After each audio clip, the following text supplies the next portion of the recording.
Bonjour frères et sœurs. Aujourd'hui, la discussion est sur la Genèse 5 et Moïse 6. Enseignez libéralement ces choses à vos enfants. On va apprendre davantage sur un personnage qui est moins connu de la Bible, Enoch, et un peu de la généalogie de Adam à Noé, très brièvement, et la comparaison, et pourquoi Dieu appelle des prophètes depuis Adam. Alors, comme à chaque fois, si vous avez des questions, des commentaires, des suggestions, n'hésitez pas à les écrire en dessous de la vidéo, dans la section commentaires. Alors, premièrement, dans la Genèse 5 est plutôt une généalogie de Adam à Noé, qui démontre une transmission des alliances avec Dieu, l'importance de la famille et la ligne d'autorité. On pourrait prendre ce chapitre-là, par exemple, et ignorer pourquoi les lignes d'autorité étaient importantes pour les Hébreux et subséquemment Israël. On voit entre autres dans le Nouveau Testament, dans l'Évangile selon Luc, la généalogie de Jésus jusqu'à David. Alors c'est important, à l'époque, il n'y avait pas de nom de famille, on déterminait l'autorité d'une personne ou la légitimité d'une personne selon sa ligne d'autorité, donc de quel père il provenait. Pour le cas de Jésus-Christ, sa ligne d'autorité remontait jusqu'à David, le roi David, avant le schisme entre Roboam et Jéroboam. On va le voir plus tard dans l'année. Alors ici, on voit la généalogie de Adam jusqu'à Noé pour démontrer la légitimité de Noé. Et on passe par Enoch. D'ailleurs, Enoch est mentionné plus en détail dans le chapitre 6 du livre de Moïse. On voit un peu plus bas ici que le livre de Moïse est une révélation qui a été donnée à Joseph Smith entre novembre et décembre 1830. Donc on est environ quelques mois. L'Église a été réorganisée en avril 1830. Joseph Smith a commencé à l'étude de l'Ancien Testament et par son étude, Joseph Smith fait des commentaires et quand il fait des commentaires, reçoit des révélations. Et ces révélations-là sont connues aujourd'hui sous le nom de livre de Moïse. Alors, le chapitre 6 de Moïse est également une généalogie, mais on arrête ici à Enoch. La continuation se fait au chapitre 7 jusqu'à Noé. On voit aussi des enseignements sur les alliances avec Dieu et l'importance d'enseigner les bonnes choses à nos enfants. Donc, le livre de Moïse est beaucoup plus expansif sur les enseignements que Enoch a donnés. Dans la Genèse, on ne mentionne que quelques versets sur Enoch. Donc, Jéred, âgé de 62 ans, engendra Enoch. Enoch, âgé de 65 ans, engendra Mathushéla. Enoch, après la naissance de Mathushéla, marcha avec Dieu 300 ans, et il engendra des fils et des filles. Tous les jours d'Enoch furent de 365 ans.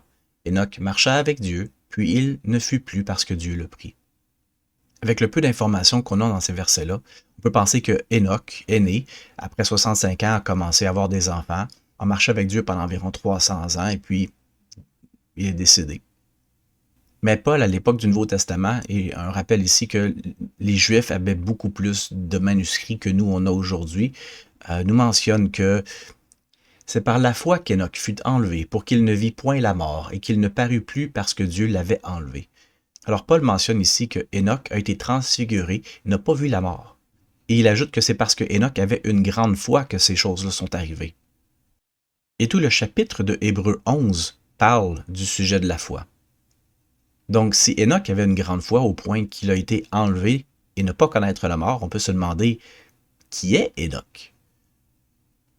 Alors, ce qu'on sait de Enoch, c'est qu'il vivait du temps où les hommes vivaient plus de 1000 ans. Enoch était connu des Hébreux, et comme mentionné, même les Juifs avaient les prophéties d'Enoch. Intéressant ici est que le livre d'Enoch est exclu du canon de la Bible au 4e siècle, ou environ vers le 4e siècle. Mais que James Bruce, un aventurier britannique dans le 18e siècle, entend parler de ce livre-là et sait que l'Église orthodoxe éthiopienne en possède une copie. Donc il va en Éthiopie, il va en faire une récupération. Quelques années plus tard, Joseph Smith fait la traduction de la Bible et mentionne également Enoch. Donc, je n'irai pas ici trop dans l'historicité de Enoch et la traduction de Joseph Smith. Je vais vous laisser faire cette étude-là par vous-même. Mais il suffit de dire qu'il y a plusieurs parallèles entre le livre d'Enoch de l'Église éthiopienne et la révélation que Joseph Smith a reçue par la traduction. Il y a peu d'évidence, sinon aucune évidence, que ce livre-là, retrouvé par James Bruce, ait pu tomber entre les mains de Joseph Smith à l'époque où il était.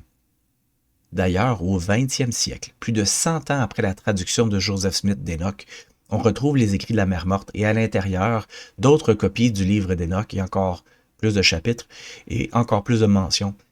Alors, une autre évidence sur la nature révélatoire des Écritures par Joseph Smith. Alors, une petite parenthèse ici, à ne pas se tromper entre Enoch, le fils de Caïn, que l'on trouve dans la Genèse 4, et Enoch, fils de Jéred, dans la Genèse 5. Enoch qu'on parle aujourd'hui est le dernier. Alors, le livre d'Enoch est un ouvrage qu'on dit apocalyptique. Dans l'Ancien Testament, on retrouve plusieurs ouvrages apocalyptiques comme Daniel, Ézéchiel, Ésaïe, Joël, etc. Ces livres-là sont généralement mal compris parce qu'ils contiennent des symboles souvent interprétés de façon littérale, mais ces symboles-là sont toujours centrés sur Jésus-Christ. Donc, un petit rappel ici, le mot apocalypse ne veut pas dire la fin du monde, c'est un terme grec qui est formé du mot apo et kalypto, qui veut dire littéralement dévoilement ou révélation ou révéler ce qui est caché.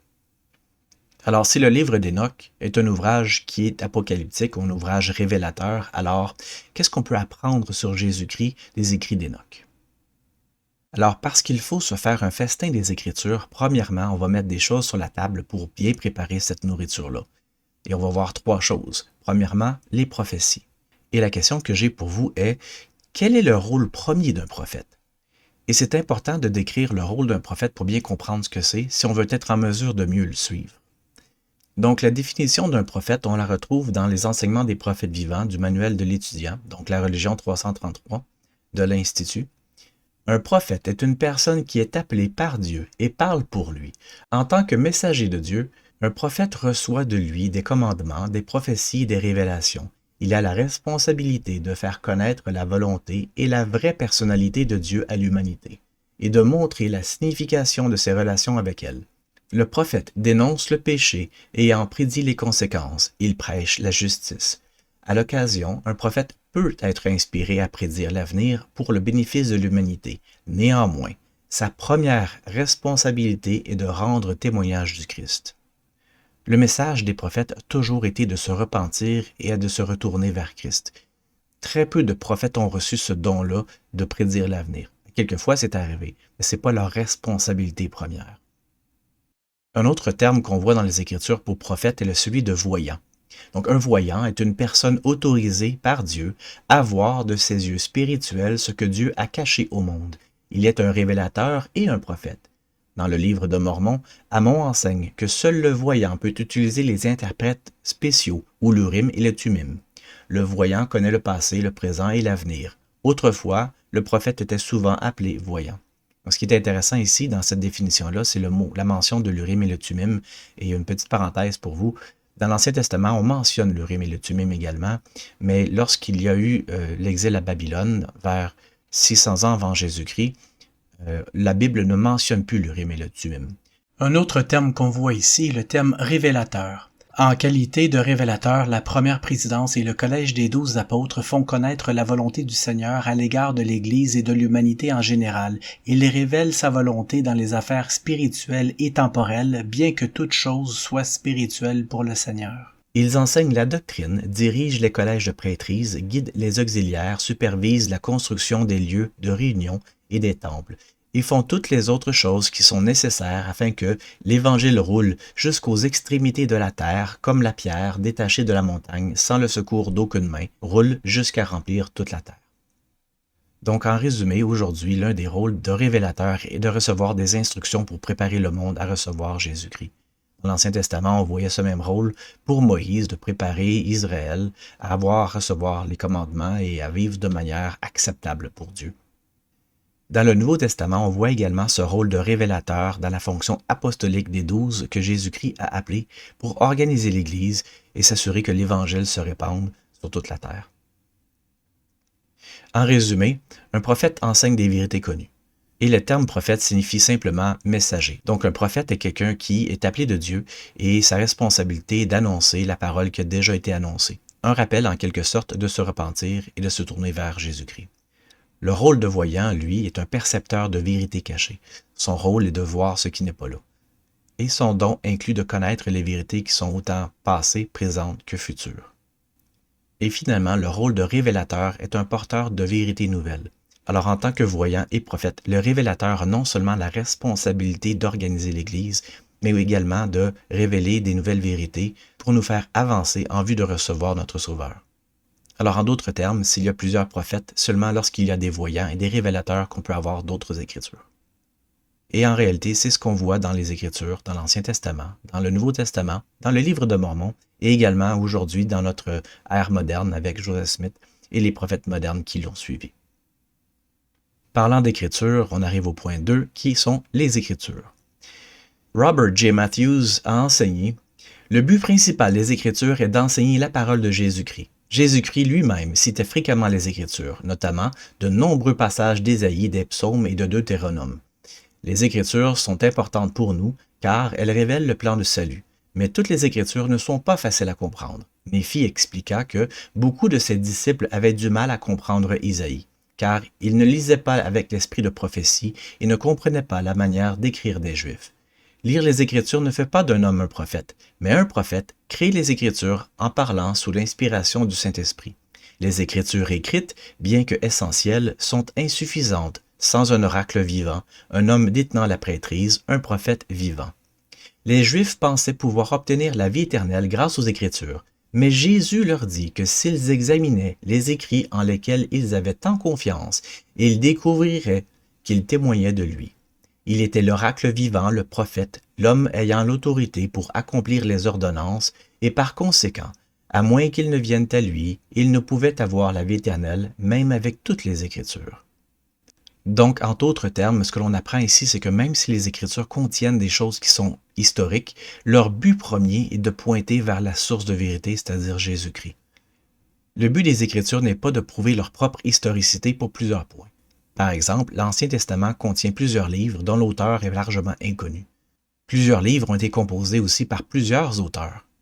Et ce même principe-là s'applique également dans le Nouveau Testament, où on a les écrits de Paul, mais l'Évangile de Luc, l'Évangile de Matthieu, l'Évangile de Jean ne déclarent pas explicitement qui en sont l'auteur. Et le livre de Mormon également, même si les auteurs s'identifient dans le livre, la géographie du livre demeure encore aujourd'hui largement inconnue. Donc, les Écritures ne sont pas univoques, c'est-à-dire elles ne sont pas une seule voix, plusieurs personnes, plusieurs auteurs, à plusieurs endroits, plusieurs moments différents. Ce qui veut dire qu'on ne peut pas utiliser le Nouveau Testament, par exemple, pour expliquer l'Ancien Testament, parce que les deux viennent d'époques différentes, avec des cultures différentes et des termes différents. La seule manière d'expliquer les Écritures est de rechercher le Saint-Esprit et de vivre de manière à suivre notre Sauveur Jésus-Christ. Et troisièmement, la chute. Le sujet de la chute a été adressé dans la dernière discussion, on va revenir légèrement dessus. Donc, entre autres, dans la Genèse, chapitre 3, versets 21 à 23, mais principalement ici le verset 22 au centre, « L'Éternel Dieu fit à Adam et à sa femme des habits de peau, et il les en revêtit. L'Éternel Dieu dit, « Voici, l'homme est devenu comme l'un de nous pour ce qui est de la connaissance du bien et du mal. Empêchons-le maintenant d'avancer la main, de prendre l'arbre de vie, d'en manger et de vivre éternellement. » Et l'Éternel Dieu le chassa du jardin d'Éden pour qu'il cultive la terre, d'où il les avait pris. Ce que l'on apprend de la chute ici, c'est qu'il y a deux opposés, deux extrêmes. D'une part, l'homme devient plus semblable à Dieu, mais d'une autre part, il est séparé de la présence de Dieu. Dans le livre de Moïse, le livre étant un peu plus expansif, on voit un peu plus de détails sur la manière que Adam et Ève ont vécu après avoir été chassés du jardin. On lit au verset 4 et 5, « Et Adam et Ève, sa femme, invoquèrent le nom du Seigneur, et ils entendirent la voix du Seigneur venant de la direction du jardin d'Éden, leur parlant, mais ils ne le virent pas, car il était exclu de sa présence. Et il leur donna des commandements selon lesquels ils devaient adorer le Seigneur leur Dieu, et offrir les premiers-nés de leurs troupeaux en offrande au Seigneur. Et Adam obéit aux commandements du Seigneur. » Ce qui est intéressant de voir, c'est que Dieu n'a pas simplement chassé Adam du jardin pour dire « arrange-toi avec les troubles, débrouille-toi ». L'enseignement que Dieu a donné à Adam après le jardin leur enseigne des similitudes sur la grâce de Dieu. Les versets suivants nous enseignent pourquoi Dieu devait donner à Adam les enseignements qu'il a reçus. Parce que Adam, même s'il connaissait la différence entre le bien et le mal, n'avait pas exactement la connaissance du pourquoi. Pourquoi la chute, pourquoi les choses allaient arriver de cette manière-là, pourquoi même il était chassé du jardin d'Éden. On lit ici, « Et ce jour-là, Adam bénit Dieu, fut rempli du Saint-Esprit et commença à prophétiser concernant toutes les familles de la terre, disant, « Béni soit le nom de Dieu, car à cause de ma transgression, mes yeux sont ouverts, et j'aurai de la joie dans cette vie, et je verrai de nouveau Dieu dans la chair. » Et Ève, sa femme, entendit tout cela et se réjouit, disant, « Sans notre transgression, nous n'aurions jamais eu de postérité, et nous n'aurions jamais connu le bien et le mal, la joie de notre rédemption et la vie éternelle que Dieu donne à tous ceux qui lui obéissent. Une expression qu'on utilise aujourd'hui pour expliquer ces versets-là est « Donne du poisson à un homme, et il va se nourrir une journée, mais enseigne un homme comment pêcher, et il va se nourrir toute une vie. » Alors on apprend que même si on avait été enseigné sur la différence entre le bien et le mal, ce n'aurait pas été suffisant pour nous de comprendre ces choses-là. Ce que Adam et Ève réalisent, et parce qu'ils ont cette expérience et cette connaissance-là maintenant, ils apprécient davantage ce que Dieu a pour eux. Une autre expression serait « on n'apprécie jamais les choses qu'on a avant de les perdre ». Dans les versets suivants, « Et Adam et Ève bénirent le nom de Dieu et révélèrent tous à leurs fils et à leurs filles. Et Satan vint parmi eux, disant, « Je suis un fils de Dieu. » Et il leur commanda, disant, « Ne le croyez pas, c'est-à-dire Dieu. » Et ils ne le crurent pas, et ils aimèrent Satan plus que Dieu.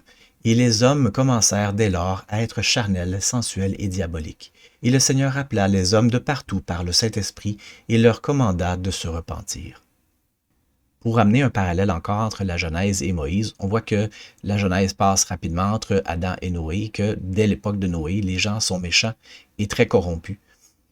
Ce qu'on explique ici, c'est que comme un parent enseigne ses enfants à faire le bien, à suivre la bonne chose, lorsqu'un enfant reçoit un petit peu de liberté et qu'il est rebelle, il va se détourner très rapidement de son parent. Par ces versets-là, on comprend un peu la colère de Dieu. La colère de Dieu, c'est pas « je suis fâché contre les hommes parce qu'ils font pas ce que je leur demande ». La colère de Dieu, c'est plus semblable à un parent qui a un enfant, qui l'aime, et que son enfant se rebelle contre lui. Et le parent essaie de lui faire comprendre, ce que j'essaie de t'enseigner, c'est bon pour toi, c'est une bonne chose. Pourquoi tu n'écoutes pas? Pourquoi tu suis pas mes recommandations? Et le parent va voir le grand frère ou la grande sœur, lui dit, va parler à ton jeune frère, va parler à ta jeune sœur, parce que mes paroles ne passent pas. La relation qu'on a avec notre Père Céleste est vraiment une relation qu'on a entre un parent et un enfant. Nous sommes des enfants. Et souvent, c'est ce qu'on est. On est rebelle et on se rebelle très rapidement contre Dieu. Et Dieu, quant à lui, il n'est pas fâché contre nous. Tout ce qu'il veut, c'est qu'on se repente. Une définition du repentir qu'on pourrait donner, c'est que si le péché est de se détourner de Dieu, alors le repentir est de se retourner vers Dieu. Une autre définition du repentir est une correction. Pour ceux qui conduisent un véhicule, on garde nos deux mains sur le volant pour conduire et à chaque fois, il y a des petites corrections à faire. Même si on garde une ligne droite, il faut toujours faire des petites corrections. Si on enlève nos mains du volant, la voiture part. Et si on garde le volant exactement dans la même position sans jamais faire de correction, la route n'est pas parfaite. Nous, on n'est pas parfaite. La voiture n'est pas parfaite. C'est évident que la voiture va s'en aller dans le champ elle aussi. Alors, c'est important quand on conduit une voiture ou quand on vit notre vie de toujours faire des petites corrections. Parce que le monde n'est pas parfait, on n'est pas parfait, il n'y a rien de parfait.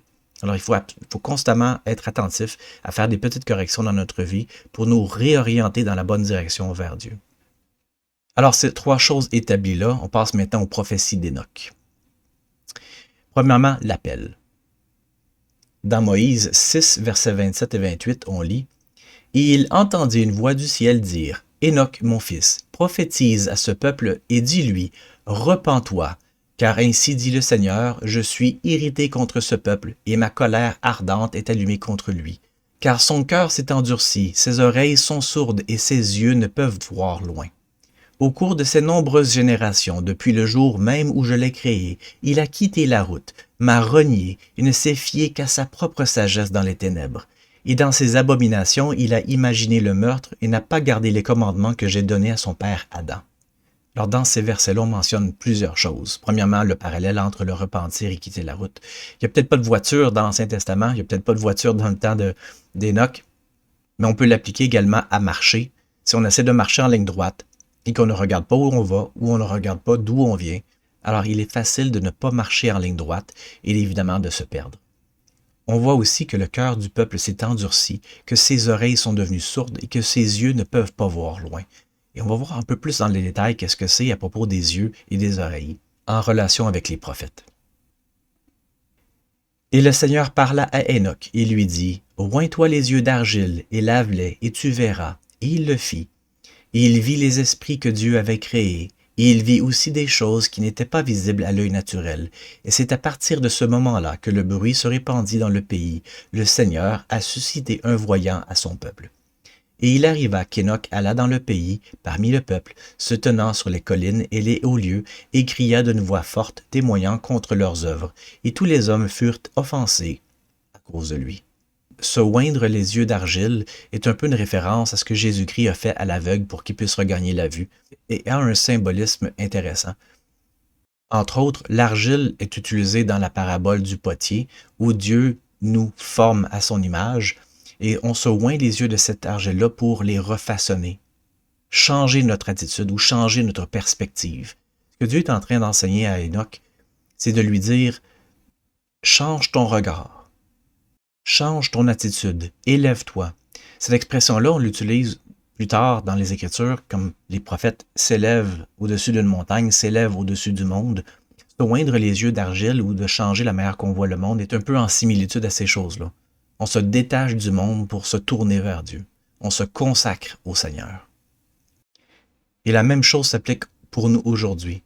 Si on se consacre au Seigneur, nous aussi on est en mesure de voir des choses qui sont cachées, des choses qui ne sont pas visibles à l'œil naturel, de la sagesse qui se trouve dans les Écritures, et que même si on les lit sans avoir le regard tourné vers Dieu, alors on peut être aveuglé sur les enseignements qu'on peut y trouver.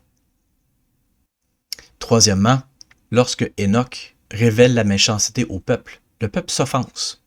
C'est un peu ce qu'on trouve dans toutes les Écritures. Lorsque le peuple se fait rappeler au repentir, comme un peu lorsqu'un enfant mange de la nourriture qui n'est pas bonne pour lui, que son parent vient et lui dit « Tu dois manger la bonne nourriture maintenant », que l'enfant fait comme « Non, non, non, je veux pas, je veux pas ». C'est pas facile au monde d'accepter que leurs actions ne sont pas bonnes pour lui, qu'ils doivent changer. On a tendance à toujours rechercher la facilité, de rechercher des choses qu'on aime faire ou de rechercher des choses qui goûtent bonnes. Et de se faire dire que ces choses-là ne sont pas bonnes pour lui, quand notre corps nous dit c'est bon pour nous, c'est pas quelque chose de facile. Et c'est pour ça que dans le livre de Mormon, on lit qu'il faut prendre l'homme naturel, donc les désirs, les choses que le corps aime, et de le mettre de côté parce que ces choses-là ne sont pas nécessairement bonnes pour nous. Ou du moins, elles peuvent être bonnes dans la mesure où elles sont utilisées avec sagesse, dont la parole de sagesse, par exemple. Pour représenter ces choses-là de façon plus visuelle, imaginez cette image où on est en bateau sur une rivière et on contemple la nature autour de nous, le soleil, il fait beau, l'eau est calme, la température est bonne et on passe un bon temps. Mais le prophète, lui, s'élève au-dessus de tout ça et recherche à avoir une perspective plus élevée. Il voit les environs, il voit la rivière sur laquelle on est, il essaie d'avoir une perspective à plus long terme et voir une vue d'ensemble un peu plus grande. Et le prophète réalise que, un peu plus loin, dans la rivière, il y a des chutes dangereuses. Il faut faire attention. Il faut se préparer. Il faut qu'on se détourne de cette direction dans laquelle on va. Pour quelqu'un qui n'a pas cette vision-là, les paroles du prophète vont être insensées, un peu ridicules et faciles à dénoncer. C'est plus facile de prendre cette voie-là et de l'ignorer ou de la supprimer que d'accepter que notre perspective, notre connaissance des choses n'est pas parfaite. Et c'est un phénomène qu'on retrouve partout dans les Écritures et qui s'applique encore aujourd'hui. Le fait de s'élever au-dessus est aussi une analogie qu'on voit dans la parabole du guetteur, où on désignait une personne qui allait monter sur la tour pendant la nuit et faire le guet, autant pour surveiller des ennemis que des prédateurs. Alors qu'arrive-t-il lorsque le guetteur descend de sa tour pour aller réveiller le peuple et leur dire « Il y a un ennemi qui s'en vient » et le peuple qui dit « Laisse-moi tranquille, je veux dormir. Je suis confortable, ne me dérange pas. » L'apôtre Neil A. Anderson a enseigné « Un prophète est une sentinelle sur la tour qui nous protège de dangers spirituels que nous ne voyons peut-être pas. Le Seigneur a dit à Ézéchiel « Je t'ai établi comme sentinelle sur la maison d'Israël. Tu dois écouter la parole qui sort de ma bouche et les avertir de ma part. » Nous parlons souvent de la nécessité de suivre le prophète, mais réfléchissez à ce fardeau pesant que le Seigneur place sur son prophète. Si tu ne parles pas pour détourner le méchant et que ce méchant meure dans son iniquité, je te redemanderai son sang. Ça semble lourd comme parole, mais c'est un principe d'intendance que l'on retrouve non seulement parmi les prophètes, mais pour les parents. En tant que parents, on a l'intendance pour nos enfants. Si on n'enseigne pas nos enfants à faire le bien, alors leurs erreurs vont tomber sur notre tête parce que c'était notre responsabilité d'enseigner correctement nos enfants. Alors, comme on pourrait demander à un enfant, avez-vous déjà eu des conseils de vos parents? Avez-vous déjà été béni pour avoir suivi les conseils prophétiques? L'Évangile. Et il appela notre père Adam de sa propre voix, disant, « Je suis Dieu, j'ai fait le monde et les hommes avant qu'ils ne fussent dans la chair. » Et il lui dit également, « Si tu veux te tourner vers moi, écouter ma voix, croire, te repentir de toutes tes transgressions et être baptisé dans l'eau au nom de mon Fils unique, qui est plein de grâce et de vérité, lequel est Jésus-Christ, le seul nom qui sera donné sous le ciel par lequel le salut sera donné aux enfants des hommes, tu recevras le don du Saint-Esprit et tu demanderas tout en son nom, et tout ce que tu demanderas te sera donné. » L'Écriture nous dit que la connaissance de Jésus-Christ était donnée à Adam dès le début pour que Adam puisse être préparé et enseigner ses enfants correctement. Comment Adam aurait pu enseigner ses enfants correctement s'il n'avait pas reçu cet enseignement-là de Dieu lui-même? Ça ne fait aucun sens de croire que Abel obéissait aux commandements de Dieu sans que Adam lui-même les ait reçus avant. La doctrine du baptême existe depuis la chute d'Adam, qui est un symbole pour nous rappeler que nous devons nous laver de nos péchés et nous devons être de nouveau, passer d'une personne charnelle à une personne plus spirituelle.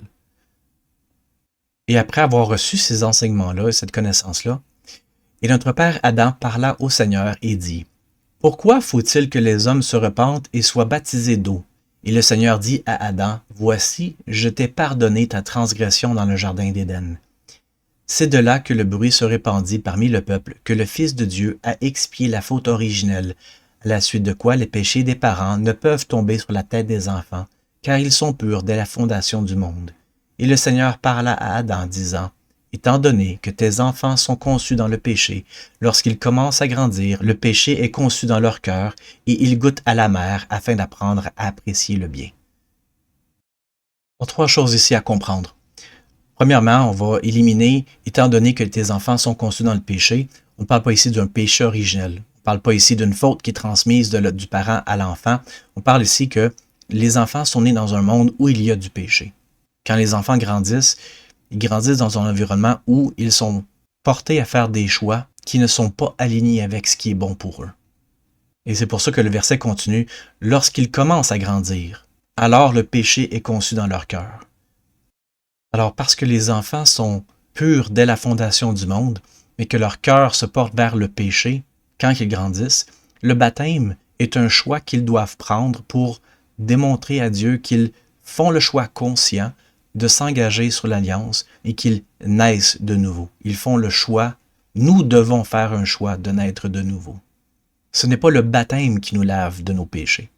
Le baptême est une démonstration de notre désir à nous engager et à prendre sur nous le nom du Christ et de garder ses commandements.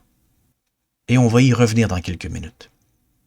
Donc, dans l'Église de Jésus-Christ des Saints des Derniers Jours, nous croyons que les hommes seront punis pour leurs propres péchés et non pour la transgression d'Adam. Sur le mot transgression, j'ouvre une parenthèse, on ne parle pas ici et non pour le péché d'Adam, on parle pour la transgression d'Adam. Le péché, comme on l'a vu dans les dernières discussions, est le fait de ne pas faire quelque chose avec la connaissance qu'on devrait faire quelque chose. Dans le cas d'Adam et Ève, ils ne connaissaient pas le bien et le mal, donc ils n'étaient pas en mesure de savoir qu'ils faisaient le mal. Dans ce sens-là, on ne parle pas ici d'un péché, on parle d'une transgression. Ils ont violé une loi, mais ils l'ont violée en ignorance. Et maintenant que Adam et Ève connaissaient la différence entre le bien et le mal, leurs actions n'étaient pas nécessairement une transgression, mais devenaient également un péché. Et c'est la même chose pour les enfants. Les enfants, quand ils sont jeunes, quand ils violent une loi, ils font une transgression de loi, mais quand ils deviennent plus âgés et en mesure de comprendre les conséquences de leurs actions, alors les transgressions deviennent des péchés. Et c'est pour ça que le baptême devient non seulement nécessaire, mais que ça doit être un choix. Dans les Doctrines et Alliances, on lit « Et de plus, s'il y a des parents qui ont des enfants en Sion ou dans l'un de ces pieux organisés, qui ne leur enseignent pas à comprendre la doctrine du repentir, de la foi au Christ, le Fils du Dieu vivant, du baptême et du don du Saint-Esprit par l'imposition des mains à l'âge de 8 ans, donc à l'âge de responsabilité, le péché sera sur la tête des parents. Car ce sera là une loi pour ceux qui habitent en Sion ou dans l'un de ces lieux organisés, et ils enseigneront aussi à leurs enfants à prier et à marcher en droiture devant le Seigneur. Ce commandement d'enseigner à ses enfants s'appliquait à Adam, à tous ses enfants et même jusqu'à nous aujourd'hui. On a cette responsabilité-là d'enseigner.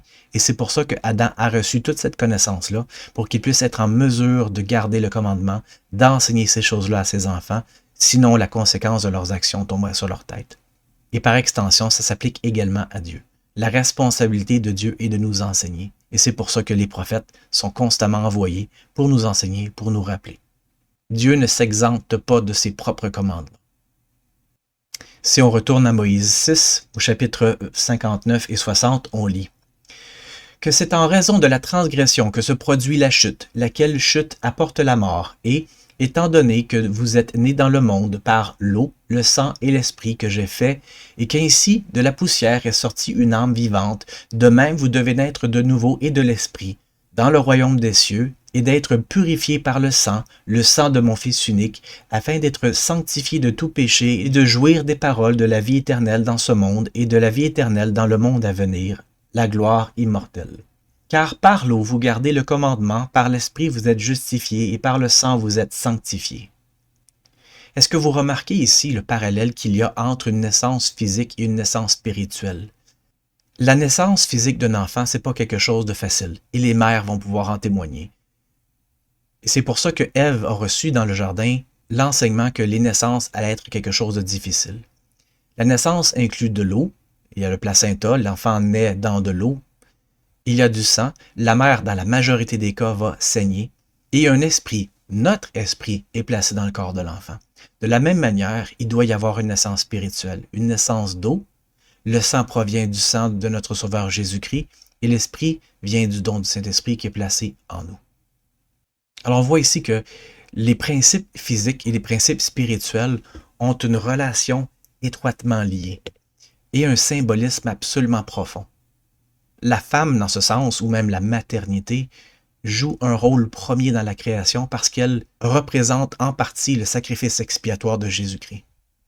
Et cette analogie-là de naissance s'applique aussi lorsque on apprend que, et maintenant, à cause de l'alliance que vous avez faite, vous serez appelés enfants du Christ, ses fils et ses filles, car voici, aujourd'hui, il vous a engendrés spirituellement.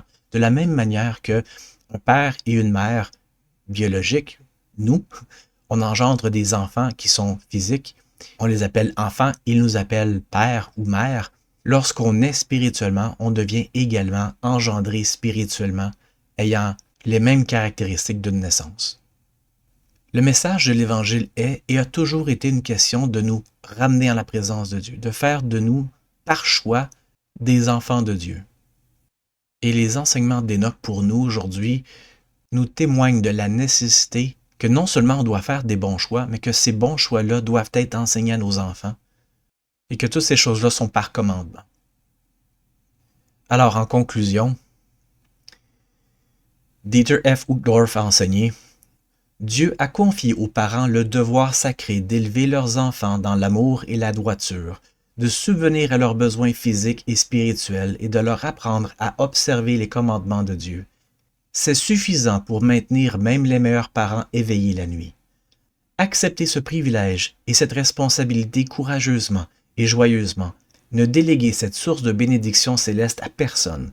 Dans le cadre des valeurs et des principes de l'Évangile, c'est à vous de guider votre enfant, à édifier leur foi en Jésus-Christ, à aimer son Évangile et son Église, et à se préparer à faire des choix justes tout au long de leur vie. C'est ça le plan de Dieu pour les parents.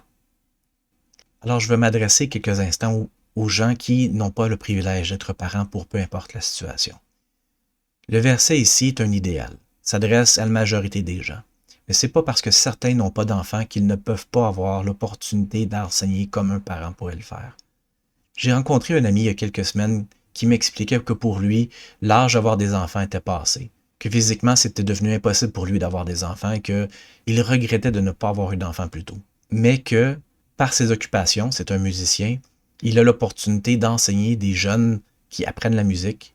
Et je lui ai fait remarquer que si lui, il prenait des bonnes décisions dans sa vie, alors il pourrait également être une bonne influence pour les gens autour de lui, incluant les jeunes qui ont peut-être pas la meilleure influence à la maison.